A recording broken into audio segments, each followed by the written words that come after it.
అధికారం పోతే బయటికి రాడా? బయటికి రానప్పుడు ప్రతిపక్ష హోదా ఎందుకు? 58 లక్షల జీతం ఎందుకు?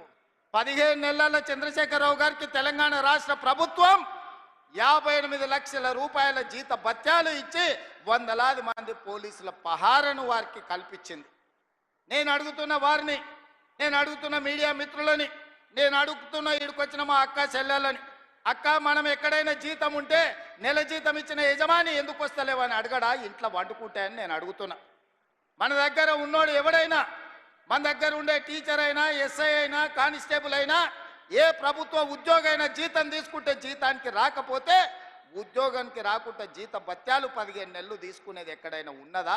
ఈ వెసులుబాటు ఎక్కడైనా ఉన్నదా అని నేను అడుగుతున్నా. మీడియా మిత్రులను కూడా అడుగుతున్నా, వారం రోజులు మీరు రిపోర్టు చేయకపోతే మీ యజమానులు ఊరుకుంటారా? ప్రతి నెల క్రమం తప్పకుండా జీత భత్యాలు తీసుకుంటున్న చంద్రశేఖరరావు గారు మీరు ఫామ్ హౌస్లో వండుకొని ఏం సందేశాన్ని ఇవ్వదలుచుకున్నారు? అధికారం ఉంటే ఉంటా, లేకపోతే అలిగి పండుకుంటా అనేదా మీ విధానం అని నేను అడుగుతున్నా. మీకు అనుభవం ఉందంటున్నారు, మీకు అపారమైన జ్ఞానం ఉందంటున్నారు, 80,000 పుస్తకాలు చదివిన విజ్ఞాన గని మీరు అంటున్నారు. మీ అనుభవము, మీ విజ్ఞానము తెలంగాణ ప్రజల కోసం ఉపయోగించరా అని నేను అడుగుతున్నా.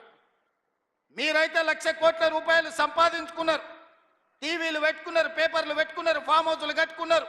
నువ్వు గజ్వేల్లో కట్టుకుంటే నీ కొడుకు జన్వాడలో కట్టుకున్నాడు, నీ అల్లుడు మొయినాబాద్లో కట్టుకున్నాడు, నీ బడ్డ శంకర్పల్లి దగ్గర ఫామ్ హౌస్లు 100 ఎకరాలలో కట్టుకున్నారు.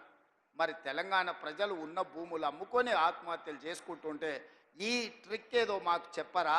తెలంగాణ ప్రజలకు ఆయన ఏదో క్యాప్సికం పండిస్తేనే ₹1 కోటి ఎకరాకు వస్తుంది అన్నాడు. ఆ టెక్నిక్ ఏదో